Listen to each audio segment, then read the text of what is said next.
인사를 통해 주님을 섬기라. 7번째 마지막 과제입니다. 7번째 그리스도인이 고난받는 고난의 목적입니다. 고난의 목적. 내용이 많기 때문에 거의 이 교재를 충실해서 그렇게 빨리 지나가야 될 것 같습니다. 부연 설명하다 보면 또 마지막까지 공부를 못할 것 같습니다. 중심 구절 디모데후서 3장 12절이죠. 실로 진실로 그리스도 예수 안에서 경건하게 살고자 하는 모든 사람은 예외 없이 박해를 받을 것이라 말씀하고 있습니다. 그냥 좋은 일만 읽고 만사형통하고 건강하게 되고 가난에서 해방되고 그런 것이 아니라는 것이죠. 경건하게 정말 주님을 잘 섬기면 박해가 있을 것이라고 말씀하고 계시는데 누가 그런 삼박자 축복을 이야기하고 그러냐 이것이죠. 자, 고난의 의미에 대해서 알아보겠습니다. 고난의 의미.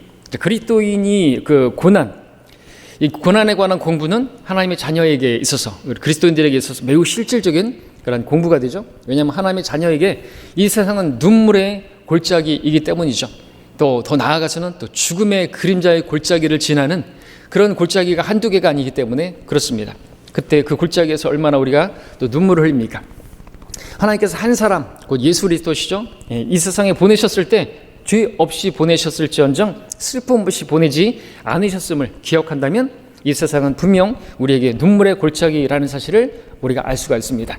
예수님께서 웃으셨습니까? 웃으셨다는 기록 없습니다. 딱 기뻐하신 적은 한 번 있죠. 하나님께서 그렇게 하나님 말씀을 어린아이 같은 자들에게 깨닫게 하시는 그것을 기뻐하신 적은, 그리고 웃으신 적이 없어요.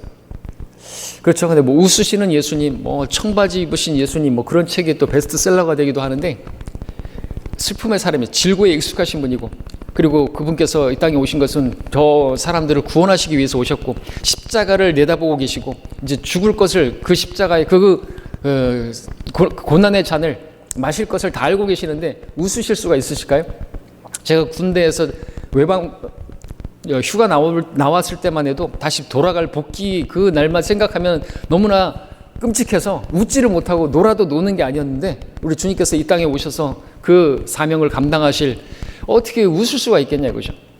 슬픔의 사람이고, 저 사람들이 죽으면, 하나님 모르고 죽으면 지옥 가는 것을 아는데 그냥 이 땅에서 웃고 즐기면서 떠들면서 그렇게 살 수는 없는 것이죠.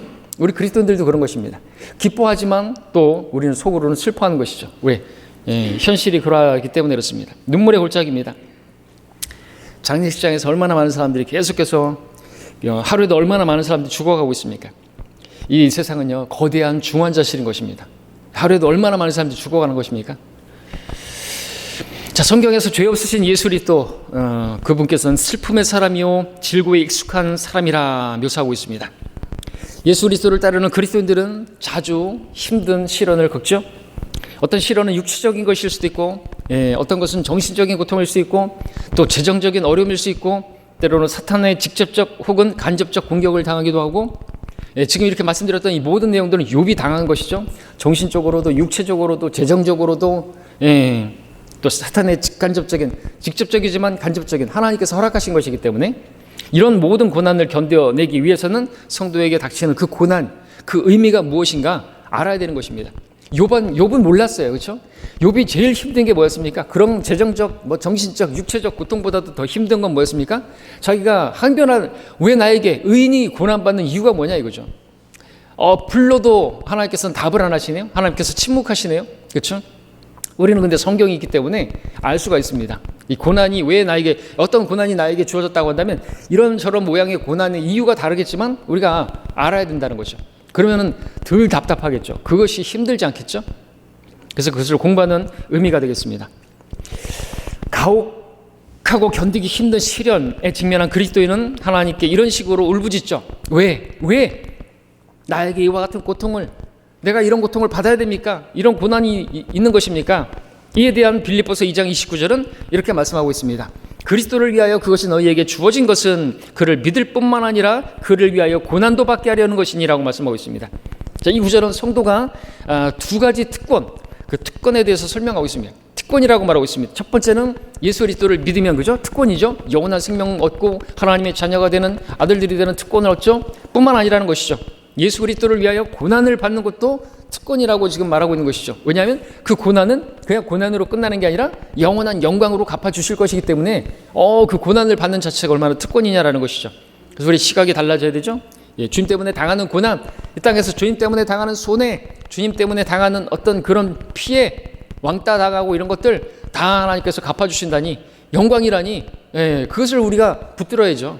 이 땅에서 뭐 돈 많이 벌고 그런 거 소용없다 이거죠. 헛것이기 때문에 그렇습니다. 자, 그 다음에 우리 고난이 어떻게 해서 우리에게 닥치게 되는 것인가 보겠습니다. 우리의 고난은 주님의 그 고난 거기에 비한다면 정말 미미한 것에 지나지 않죠? 자, 주님께서는 또 우리에게 고린도서 4장 17절에서 이는 우리가 잠시 받는 가벼운 환난이라고 말하고 있으면서 우리를 위하여 훨씬 뛰어난 영원한 영광의 비중을 이루어간다고 말씀하고 있습니다. 잠시예요. 이 땅에서 우리 사는 삶도 잠시고 100년도 채 못 사는데 주님 오실 날을 또 생각하고 우리가 살아온 날을 생각한다면 그 잠시라는 것이죠. 고난 받아봐야 얼마나 받겠습니까? 근데 우리가 그 고난에 비할 수 없는 영원에서 영원한 영광으로 갚아주신다는 거죠. 계산을 잘해야 되는 것입니다. 현명한 사람은 영원을 위해서 이 땅에서 주님을 위해 고난을 당하는 일을 기꺼이 선택하죠. 그래서 복음을 전하러 나가죠. 복음을 전하는 사람이 그래서 현명한 사람이, 의로 돌이키는 사람들이 현명한 사람들이라고 말하는 거죠.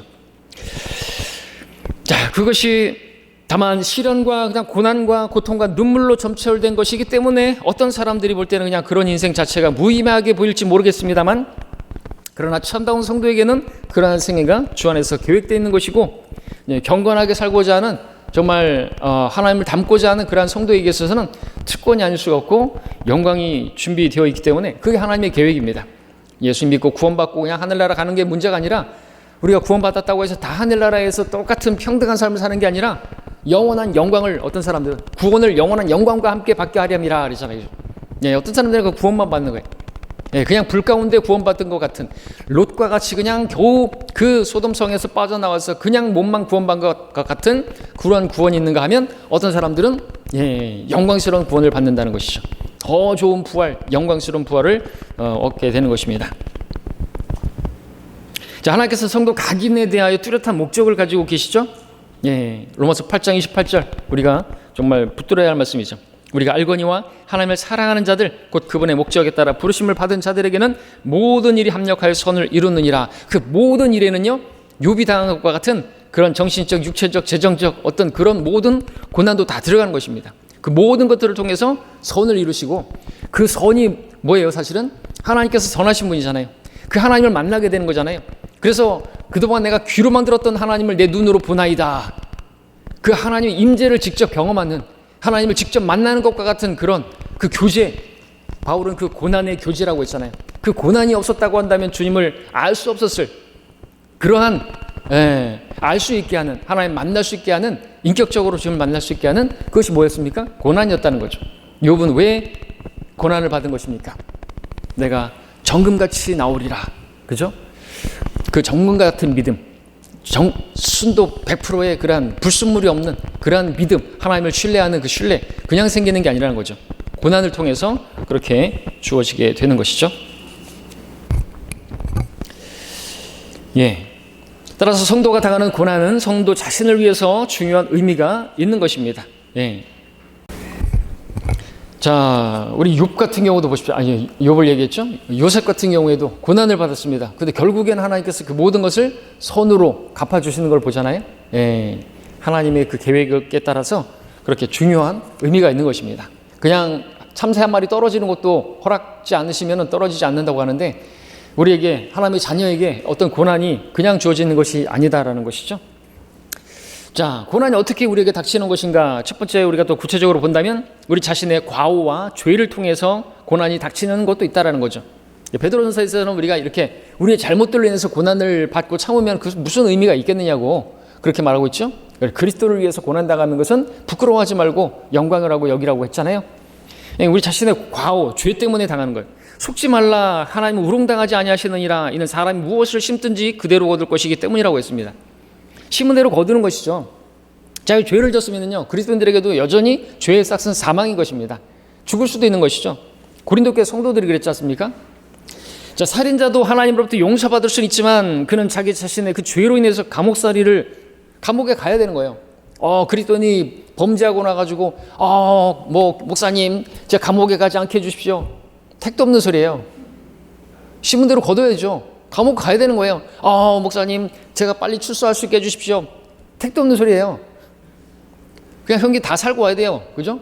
우리는 이 세상에 법에 복종하라 했잖아요. 그 헛되이 칼을 가지고 다니지 않는다고 했지 않습니까? 그 권세자들의 어떤 그거에 따라서 어쨌든 세상이 악하다 할지라도 거기에 따라서 벌을 받아야 되는 거죠. 범칙금 내야 되죠. 교통법 위반했다고 한다면 딱지 날라는 나는 하나님의 백성이기 때문에 안 내도 돼. 택도 없는 소리죠.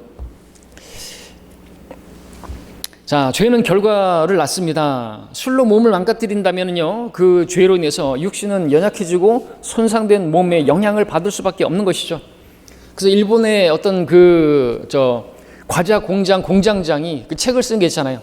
과자 먹지 말라고 전도사. 과자 먹지 말라고 하는 전도사. 왜? 그 일본 공장의 그 공장장이 계속 죽어가는 거예요. 그 공장장은 계속해서 과자를 먹으면서 이 맛을 체크하면서 이제 만드니까 계속 죽어가는 거예요. 과자 많이 먹지 말라고. 마시멜로 이런 거 좋지 않다고. 절대로 먹지 말라고. 그런 걸 먹으면은요, 몸이 안 좋아지는 거예요. 실제로 우리 주위에서도 그런 것들을 많이 먹어서 몸이 안 좋고 그런 분들이 많단 말이죠.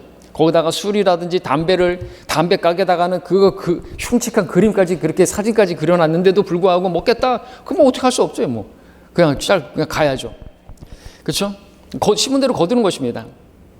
그러면서 그냥 고난이라고, 나는 내가 경건하게 살았기 때문에 이런 것도 아닌 것이죠. 자, 두 번째로 또 다른 사람의 과오와 죄를 통해서 고난이 오기도 하는 것이죠. 어떤 시련과 고통도 하나님의 허락 없이는 결코 우리에게 미칠 수가 없습니다. 만약 우리가 죄로 인해서 병에 걸린 부모에게서 태어났다고 한다면 우리는 날 때부터 부모의 죄로 인해서 장애를 겪을 수밖에 없는 것이죠. 만약 그 병으로 장님이 되어서 태어났다고 한다면 우리는 다른 사람의 그 과오로 고난을 당하는, 우리 요한복음 9장에 보니까 실제로 날 때부터 소경이 된 그 사람에 대해서 많은 사람들이 말했잖아요. 주님께 물었죠. 주님, 이 사람은 누구의 죄 때문에 지금 이 소경이 된 겁니까? 그의 부모 때문입니까? 아니면 이 사람이 죄를 져가지고 이 장님이 된 겁니까? 이렇게 물었단 말이죠.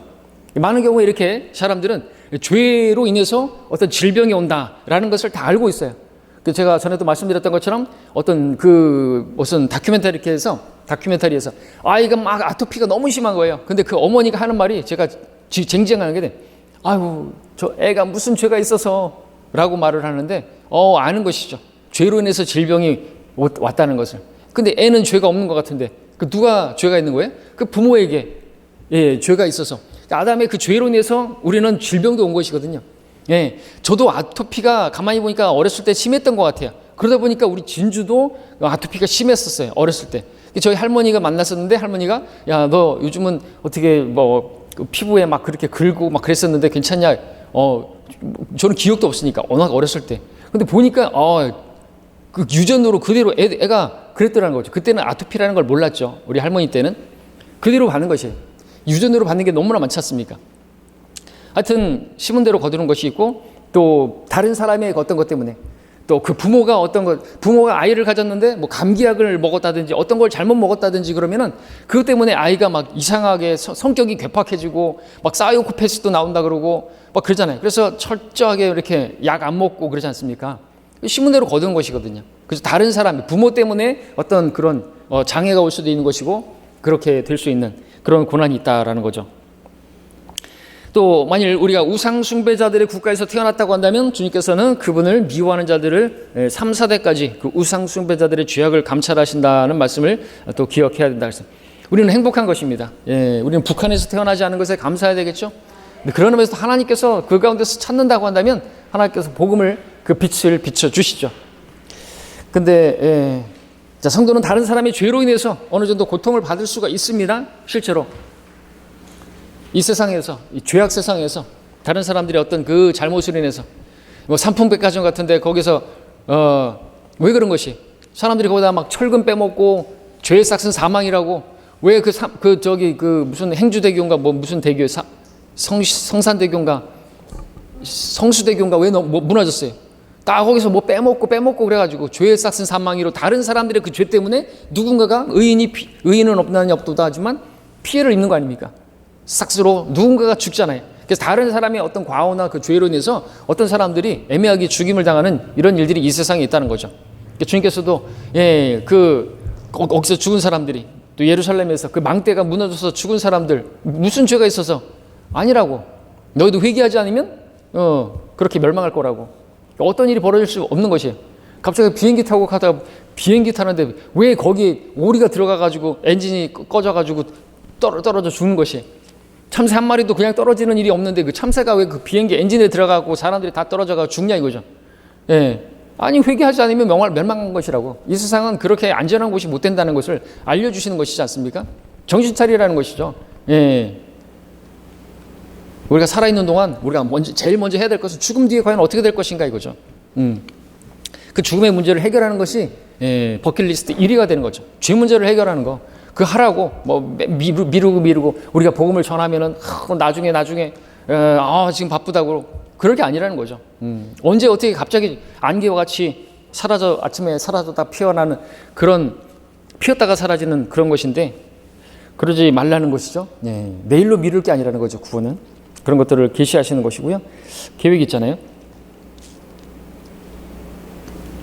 근데 많은 경우 자기는 다른 사람들에게 고통을 주면서 자기는 다른 사람들의 일으키는 문제로 인해서 고통받기 싫어하는 것이 인간의 그러한 모습이죠. 착각하는 것입니다. 자기만 피해 본다고 생각해요. 자기가 누군가에게 피해 주고 그 사람이 고통당하는 것은 모르고 그러고 있단 말이죠. 교회 안에서도 그래요. 자기의 어떤 말로 인해서 상처받는 그런 사람들은 생각 안 하고 자기만 상처받았다 그러죠. 그러면서 실족하고 그렇게 교회 나가는 사람들도 있죠. 얼척없는 사람들입니다. 근데 그런 사람들도 있을 수 있어요. 잘 돌봐줘야 되죠, 우리가. 성숙한 성도라고 한다면. 자, 세 번째로 또 왜 고난이 닥치는 것인가? 시험을 당하는 고난이 있습니다. 시험을 통해서 닥치는 고난. 자, 사람에게 흔히 닥치는 시험 외에는 너희가 당한 것이 없나니 하나님께서는 신실하셔서 너희가 감당할 수 있는 것 이상으로 시험을 당하지 않게 하시고 시험을 당하면 피할 길도 마련하셔서 너희로 능히 감당케 하시느니라. 하나님께서 때때로 이렇게 성도에게 시험을 허락하시죠. 시험을 허락하시는 것입니다. 우리 그리스도인들에게도 하나님께서 시험을 허락하시는 이유는요. 테스트에 합격하라고. 하나님께서 어떤 그 시험의 상황을 허락하셔요. 그리고 지켜보시는 거예요. 그 광야에서 계속해서 시험하셨잖아요. 왜 물 없는 곳에, 왜 아무것도 없는 곳에 그걸 지나가게 하시는 것입니까? 그런 상황에서 불평할 게 아니라 하나님을 찾으라고, 하나님 부르라고, 그 믿음을 발휘하라고 그런 어려운 상황을 말도 안 되는 상황도 허락하시는 거예요. 교회에서도 허락하신다는 거죠. 그래서 저도 하나님의 이러한 방법을 배운다고 한다면 목자도 성도들에게 시험을 줄 수도 있을 것 같아요. 제가 여러분들에게 어떤 심하게 책망할 수도 있고, 혼내킬 수도 있고, 그럼 거기에서 어떻게 반응해야 돼요? 나보다 어린 것이 그러면서 그렇게 반응하면 되겠습니까? 성경적으로 그랬을 때 그것을 견디지 못하는, 그리고 그것이 쓴뿌리가 되는, 그래서 교회를 떠나가는 많은 사람들이 있었어요. 지금까지 있었단 말이죠. 그 중에서는 목회자도 있었고요. 목사님한테 혼나가지고 너무나 인격적으로 자기가 모독당했다라고 생각하는 사람들이 있었고, 그래서 떠나간 사람들도 있었단 말이죠. 그것도 시험이라고 생각하는 거예요. 그것도 넘어가야죠. 그 충고로 받아들여야죠. 자기를 위해서 그렇게 혼내키는 것으로 받아들여야 되죠. 아주 큰 백신을 맞는 것이거든요. 우리 목회자들 지금 있는 중에서 지금 이제 목사님 안 계시니까 백신 안 맞은 분들도 계세요. 근데 좀 오래되신 분들은 다 백신 맞았단 말이죠. 어떻게 나중에 이렇게 생각해 보면 그런 것 같아요. 일부러 심하게 말씀도 하시고 혼내킬 때는 아주 그냥 눈물이 쏙 빠지게 설교와 공부할 때 설교 못하면은 그걸 설교라고 해. 그러면서 그런 말씀을 하셨단 말이죠. 근데 그것 때문에 신학생들이 공부를 진짜 그냥 들어서 안 한다. 그리고 안 하는 그 학생들도 있었어요. 걸러내시는 거거든요. 그리고 공부하면서 또 일을 안 하고 그냥 그런 사람들은 필요 없다고, 일을 해야 된다고, 가정에 빵을 올려놔야 된다고, 백수로 하면서 그 공부하면 그거는 이제 교만해지고 제대로 배우지도 못하고 교회 안에서 문제 일으킨다고 늘 말씀하셨거든요. 하여튼 그런 것이죠. 하여튼 등 따숩고 배부르고 하면요, 그런 가운데서 이제 신학 공부하고 그러면 문제를 일으킨다라는 거죠. 다른 얘기를 또 많이 했는데, 자, 또 다 진도 못 나갈 것 같습니다. 자, 어디까지 했습니까? 자, 그 다음에, 피할 길을 마련한다고 했는데, 그렇습니다. 감당할 수 없으면요, 하나님께서 피할 길을 허락해 주는 것이죠. 그 겟세마네에서 그 로마 병사들이 왔을 때 주님께서 나를 찾으러 왔느냐? 그럼 이 사람들은 자기 길을 가게 하라 그랬잖아요. 가야죠. 베드로는 괜히 따라가가지고 괜히 부인하고 저주하고 자기가 감당할 그게 아니거든요. 피할 길을 허락하셨잖아요. 그럼 가야죠. 다른 제자들처럼 도망가는 거, 요셉처럼 도망가는 거, 그게 피할 길이에요. 주님께서 그 길을 만들어 놨잖아요. 굳이 거기까지 자기 자신을 믿은 거죠. 나는 부인하지 않을 것입니다. 무슨 소리입니까? 주님과 함께 죽을지언정 내가 주님을 부인하지 않겠습니다. 아주 보기 좋게 부인하고 말았잖아요. 주님이 잘하시지 자기가 더 잘해요? 자기보다 자기를 더 잘 아는 주님께서 말씀하셨으면 도망가야죠. 그게 길이죠. 피할 길을 허락하시지 않습니까? 자, 네 번째로 보고자 하는 것은 하나님의 섭리적인 다루심을 통해서 오는 고난도 있다라는 거죠. 시련을 겪는 사람들에게는 납득이 잘 안 가는 부분입니다. 욥도 그랬습니다. 시련을 겪는 사람들은 절망 속에서 왜 이렇게 하십니까? 왜 나에게 어찌하여 이런 시련을? 이라고 부르짖습니다. 하지만 하나님께서는 왜 그렇게 하시는지 거기에 대한 이유를 다 우리에게 설명해 주지 않으세요. 그죠? 하나님께서 침묵하십니다. 답답합니다. 근데 우리에게는 지금 말씀이 있어요. 그래서 우리가 이 말씀을 공부하면 답답하지 않을 수 있다는 거죠. 우리 욥기 한번 볼까요? 욥기 마지막 이 한 구절 보고 볼까요? 여기 해당하는 이 실제가 여기 나오죠. 욥기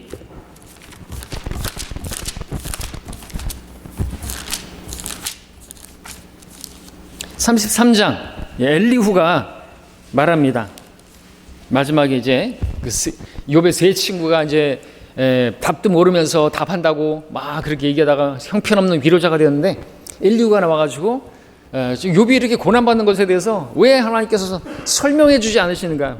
왜 의인이 고난을 받는가? 이게 욥의 주제이기도 한데 욥기 33장 13절에 보시면요, 욥이 이 엘리후가 강론을 계속하는데 어찌하여 당신은 그분을 거역하여 다투느뇨? 이는 그분이 그의 일 중 어떤 것도 설명하지 않으심이라고 그랬습니다. 그죠? 일일이 다 설명할 필요도 없고 하나님께서 그 주권을 가지시고 모든 일을 합력하여 선을 이루시기 위해서 그 과정에서 침묵하실 때 그죠. 요셉에게도 왜 그런 일을 당하는 거예요? 왜 거기를 노예가 되고 왜 감옥까지 가고 왜 그런 것이죠? 설명 안 해주십니다. 깝깝하죠. 근데 하나님께서 다 그렇게 해서 연단하시는, 그가 감옥에서 연단을 받고 만 2년이 되었을 때 하나님께서 또 계획하신 바들을 이루시는 걸 보지 않습니까? 다 일일이 설명하지 않으세요. 그래서 우리는 몰라요. 그 과정 중에. 그래서 어떤 성도가 어떤 고난을 당하고 있는지에 대해서 내가 본다라고 하면서 판단하고 얘기를 하면 안 되는 거예요. 그러면 이제 욥의 그 세 친구처럼 형편없는 위로자가 되는 겁니다. 우리는 보지 못해요. 다 못 봐요. 하나님께서 어떤 형제에게 어떤 자매에게 왜 그런 일을 허락하셨고 왜 막 사업이 망하고 왜 어디가 왜 아프고 이런 것들에 대해서 우리가 판단할 게 아니라는 것이죠. 판단할 게 아니에요. 우리는 그냥 기도해 줄 뿐이고 위로해 줄 뿐이고 그래야지 죄를 져가지고 그러니까 회개하라고 그러면 안 된다는 것이죠. 자, 이번에 보면 나의 하나님 어찌하여 나를 버리셨나이까 라고 울부짖으신 예수님. 이 울부짖음 많은 그리스도인들 고문실에서 감옥에서 병원에서 그리고 사형대에서 들려왔을 것이 사실이겠죠. 어찌하여 하나님 내가 하나님 잘 섬겨보려고 하는데 왜 이런 일을 허락하십니까? 어찌하여. 그러면 예수님은 아무런 죄가 없으신 그분이신데 왜 십자가에서 이렇게 외치신 것입니까? 하나님의 계획하에 하나님의 그 사역을 위해서 이런 일을 허락하시지 않았습니까? 우리에게도 그렇다는 거죠. 하나님의 뜻이 이루어지게 하시려고 하나님의 일을 이루시기 위해서 우리에게 이해할 수 없는 그런 일들이 있는 것입니다. 자, 하나님의 거듭난 자녀들 가장 혹독한 고통 가운데서도 자신을 사랑하시는 하늘의 아버지께서 모든 일을 합력하여 선을 이루게 하신다는 사실을 믿죠. 아무리 큰 고통일지라도 사랑이 풍성하신 하늘에 계신 아버지 하나님께서 안식을 보장하시는 것이죠. 너희가 환난을 당할 것이나 내가 너희에게 화평을 주노라. 그죠? 그 가운데서도 우리가 누릴 수 있는 그 화평을 하나님께서 주시는 것입니다. 안식을 보장해 주시죠. 침례 요한을 생각해 보십시오. 크게 쓰임받은 사람이었습니다. 감옥에 갇히게 되었습니다. 이해할 수 없었어요. 자기도. 그래서 살짝 의심하기도 했습니다. 주님께서 과연 오실 그분이십니까? 메시아 맞습니까? 그랬죠. 그 때문인지 어쨌든 그렇게 목배임 당해서 죽기도 했는데 어쨌든 여기서는 감옥에서 무엇을 했을 것인가? 감옥에서도 전과 같이 하나님을 신뢰했을 것이다 이거죠. 그렇죠? 우리 감옥에 갔던 바울, 베드로 다 곤히 잠자고 그 안에서 찬송하고, 그죠? 감옥에서도 하나님을 여전히 신뢰했을 것이다. 욥도 어떻습니까? 욥기 13장 15절에 보니까 욥기 펼쳐져 있습니까? 욥기 13장 또 한번 보죠. 욥은 그야말로 고난의 대명사인데 보고자 하는 이유가 있죠. 욥기 13장 15절 보시면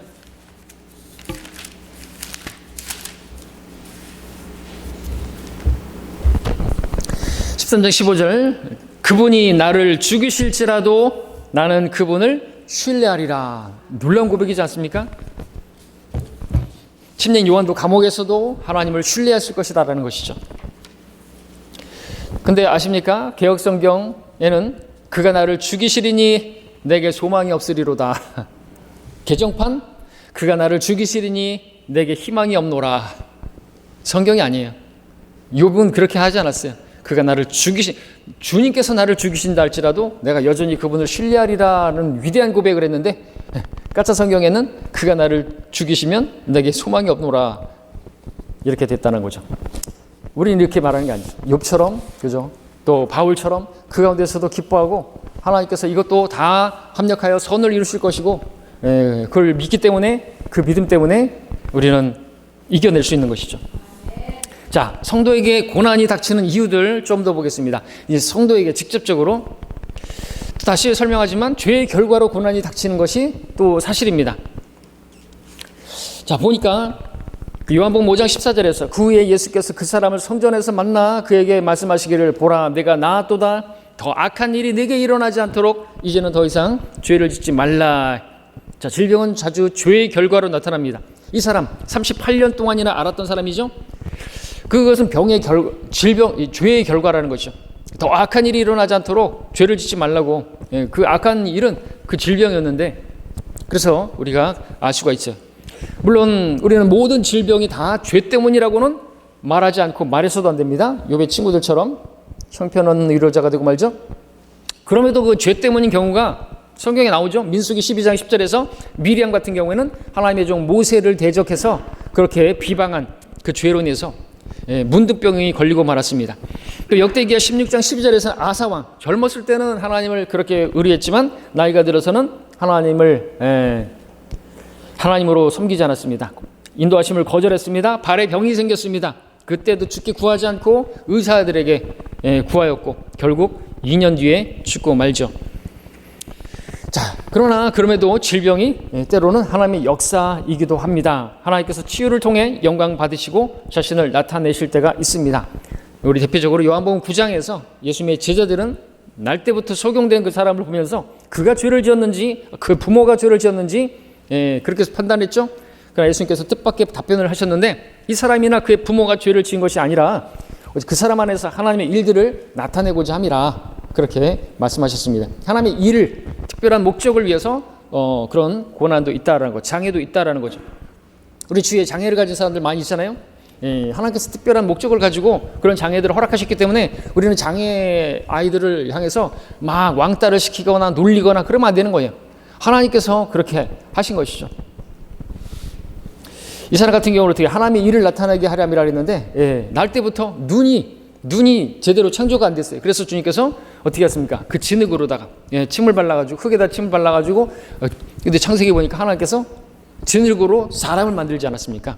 그래서 예수님께서 바로 그 하나님이신 것을 요한복음에서 또 이렇게 치유를 통해서 보여주시지 않습니까? 하나님의 일을 보여주는 거죠. 예수님의 하나님 되심을 보여주시기 위해서 굳이 말씀만 하셔도 말씀이 하나님이시지만 그 육신이 오신 예수님 말씀이신 분이지만 또 그분께서 여호와 그 창세기에서 인간을 흙으로 만드신 분이라는 걸 보여주시는 그런 하나의 그림이 되지 않습니까? 그래서 그런 목적으로 그렇게 이 일이 일어나는 것이고 또 우리 주위의 장애아들을 보면 우리 같은 경우 어떻게 돼요? 감사할 줄 알아야죠. 감사할 줄 알아야죠. 아무리 자기가 힘들고 그런다 할지라도 그 장야 같이 이렇게 막 힘들고 더 힘들어요? 아니라는 것이죠. 그러니까 변명할 수가 없습니다. 얼마나 행복한지 모르는 것이. 자, 그리고 두 번째, 하나님의 영광을 위한 고난 닥치기도 합니다. 이 병은 죽음에 이르는 것이 아니라 하나님의 영광을 위한 것이라 요한복음 11장에서 나사로의 죽음, 그리고 이제 일으켜 세우시고 그로 인해서 많은 사람이 믿게 되죠. 하나님께서는 이 사실로 인해서 큰 영광을 받으십니다. 우리의 시련 어떤 것이든 우리는 이런 자세를 취해야 됩니다. 예. 부활이요 생명이신 그 주님에 나타나기 위해서는요, 나사로는 죽어야 되는 것입니다. 그리고 그야말로 송장 냄새가 풍풍, 썩은 냄새가 풀풀 나는 그 지경이 돼야 되는 거죠. 그래야 예수님께서 부활이요 생명이신 그 분이 드러나는 것이고, 우리가 죽어도 살고 우리도 부활할 것이라고 하는 그 믿음을 가질 수 있게 되는 것이 않습니까? 그것을 위한 그러한 그 고난이고 죽음이었던 것이죠. 세 번째, 자식에게 주는 훈계와 징계로서 고난이 닥칩니다. 히브리서 12장 대표적이죠. 계속해서 보겠지만 히브리서 말씀해 보면 고난의 그 이유와 목적이 나옵니다. 자, 부모는 자식이 하는 대로 내버려 두지 않습니다. 그냥 내버려 두는 그런 부모가 있다면은 그 아이가 사생하든지 자기 아이가 아니거든 계모나 계부가 되겠죠. 하나님께서 우리를 대하시는 것도 마찬가지입니다. 부모는 자식이 올바르지 않은 행위를 하면 내버려 두지 않는 법입니다. 하나님도 그러하시다는 거죠. 그래서 징계를 허락하시는 거예요. 그런 고난도 있다라는 거죠. 자식이 현명하게 행하게 되면 부모는 기꺼이 허락합니다. 하나님께서도 우리가 현명하게 올바르게 판단하게 하시려고 가르치시는 것이죠. 징계 목적, 아이가 부모의 주관 밖에 있다 할지라도 좋은 결심을 하도록 훈련하는 데 있습니다. 때로는 성도가 받는 고난이 바로 그 성도를 연단시키시려는 하나님의 계획이라는 사실을 기억해야만 하는 것이죠. 그렇습니다. 의미 없는 것이 없어요. 우리 부모도 자녀들을 그렇게 하는데 그건 하나님께서 인간에게 주신 그런 성품이고 그렇습니다. 고난의 목적에 대해서 더 구체적으로 보겠습니다. 히브리서에 잘 나타나 있는데 우리가 친아들임을 증명하시기 위해서다라는 거죠. 모든 사람들이 참여하는 징계를 너희가 받지 않는다면 너희는 사생하여 친아들이 아니니라. 히브리서 12장 8절에서 내가 죄를 졌는데도 징계가 없다, 고난이 없다 라고 한다면 내가 과연 구원받은 그리스도인인가, 하나님의 자녀인가 스스로 판단을 해봐야 되는 거죠. 내 안에 그리스도께서 계신가 스스로 우리가 입증해야 되는데 내가 징계를 당했다. 그러면 할렐루야죠. 기뻐해야죠. 내가 죄를 지었더니 올 것이 왔구나. 과연 나는 하나님의 자녀이구나. 그리고 이제 돌이켜서 깨달아야죠. 죄를 지었는데도 고난이 없다, 사생하다. 하나님의 자녀는 자신의 죄를 솔직히 자백하고 용서를 받아야 됩니다. 요한일서 1장 10절이죠. 자식을 참으로 사랑하는 아버지는 죄 지은 자식을 징계합니다. 징계를 해야죠. 오냐오냐 키우면요 안 됩니다. 하나님의 자녀가 고난받는 것은 하나님 아버지의 각별한 사랑의 그러한 표입니다. 두 번째, 우리 유익을 위해서 히브리서 말씀에 이 12장 10절에서 하나님께서 우리의 유익을 위하시고 라고 말하고 있습니다. 고난은 우리 유익을 위해서 우리에게 큰 도움이 되는 그것입니다. 고난을 통해서 여러분 진주 없는 조개와 진주 있는 조개의 차이점을 아십니까? 고통입니다. 고통을 참고 인내한 조개의 진주가 있는 것이죠. 조개가 상처를 입거나 그래서 고통받는 그 부분에서 분비물이 생기면서 진주가 생겨나는 것입니다. 진주는 그야말로 고통의 산물이죠. 진주는 성경에서 교회입니다. 이 교회가 탄생하기 위해서 우리 주님께서 엄청난 고통을 당하신 거예요. 십자가의 그 순환을 당하실 것이죠. 그죠?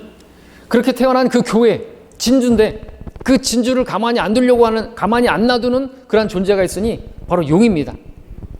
그죠? 여러분들 그 중국의 용들을 보십시오. 용이 입에 진주를 물고 있어요. 삼킬 자를 찾아 두루 다니는데 특별히 우리 교회를 삼키려고 애를 쓰는 거죠. 여의주라고 하는 그것을. 어디서 그게 나왔을까? 저는 생각을 아직도 뭔가 계시를 받은 것 같아요. 자, 다이아몬드와 석탄의 차이점을 아십니까? 압력입니다. 석탄이 오랜 압력을 받으면 다이아몬드가 되는 것이죠. 압력이 없다면, 고난이 없다면 그냥 석탄 덩어리가 되는 거예요. 그냥 불에 들어가가지고 그냥 불쏘시개나 되는 것이죠. 자, 다이아몬드, 진주, 그리고 쓸모 있는 그리스도인을 만들어내는 것은 압력과 고통과 고난인 것입니다. 자, 세 번째로 거룩함을 이루기 위한 고난입니다. 우리로 그분의 거룩하심의 참여자들이 되도록 하시느니라. 하나님께서 원하시는 것은 내가 거룩하니 너희도 거룩하라 하죠. 거룩함입니다. 보다 경건하게 되는 것이고 더욱더 예수 그리스도의 형상에 일치해 가는 것입니다. 이를 위해서 실현의 불을 취하셔서 우리를 연단하시는 것이죠. 불순물이 없는. 네 번째, 우리를 시험하시기 위해서 고난을 허락하신다. 앞에서도 봤는데, 그래서 베드로전서 1장 6절 7절에서 그렇게 말씀을 하고 있습니다. 불같이 실현. 그러나 없어져 버리는 금보다 훨씬 더 귀한 결국에 칭찬과 존귀와 영광을 받게 하시려고 허락하시는 그러한 고난이 있습니다. 하나님께서 실현의 불로 우리를 연단하시어 우리에게 찌꺼기를 제거하고 순금, 그야말로 100% 그런 믿음, 찌꺼기가 없는 그런 믿음을 남겨놓으시죠. 다섯 번째, 열매를 맺게 하시려고 히브리서 12장 11절에서 훈련된 자들에게 화평한 의의 열매를 맺게 하느니라. 성령의 열매를 또 맺게 되죠. 자, 고난은 수확을 늘리기 위해 하나님께서 사용하시는 가장 훌륭한 비료 중에 하나입니다.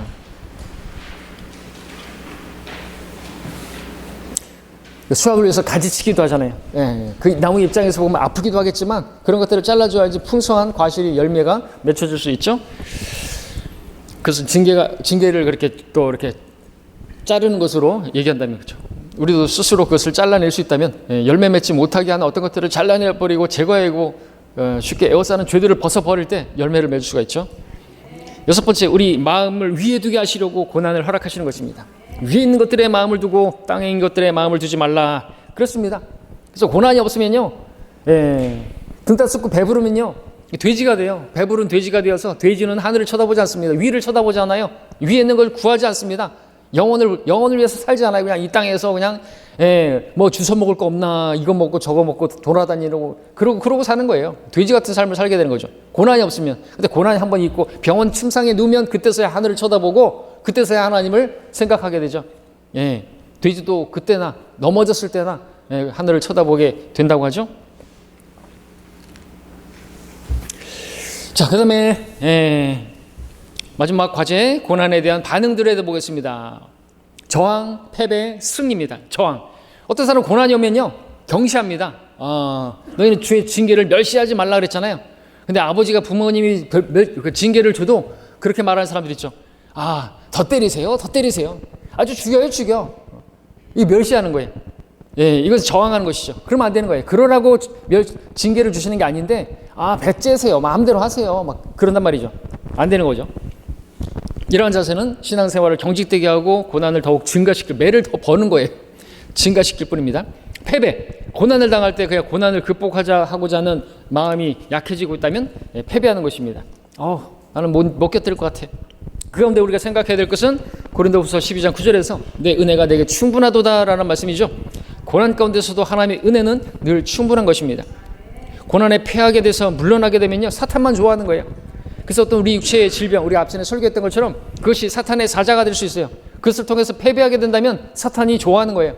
근데 그것이 육체에 가시고 하나님께서 나를 교만하지 않게, 나를 자고하지 않게 하시기 위해서 주신 것이라고 한다면 하나님의 은혜가 되는 거죠. 왜? 그 은혜는 겸손한 자에게 주시는 것이기 때문에 더 겸손하게 하셔서 겸손한 자에게 은혜를 더 풍성하게 주게 하시려고 이 바울에게 그 육체의 가시를 허락하신 것입니다.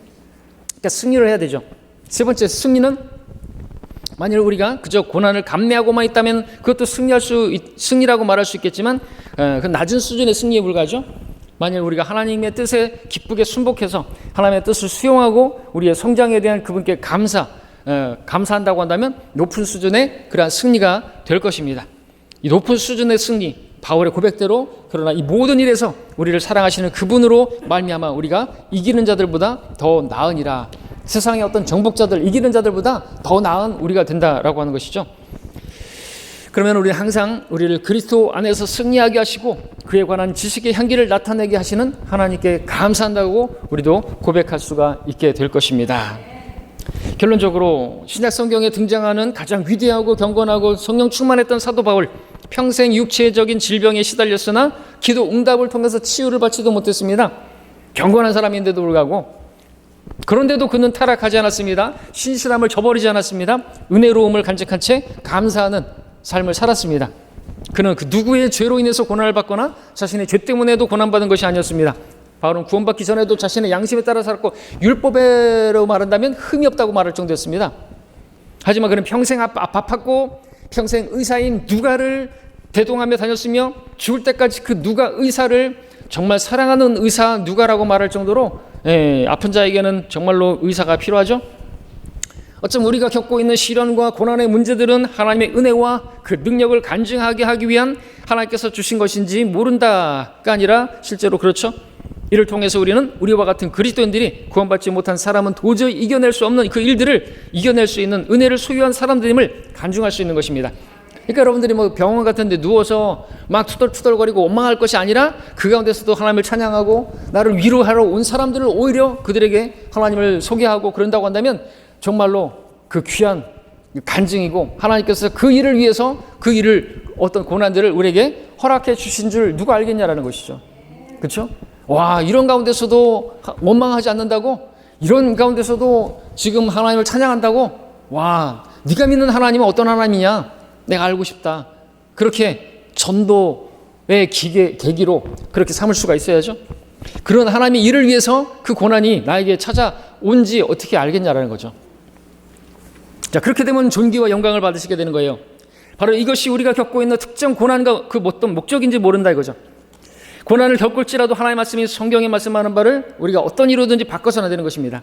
하나님을 믿고 하나님께 순종하며 또한 하나님께 순복함으로써 하나님을 사랑해야 되는 것입니다. 언제요? 고난의 때에.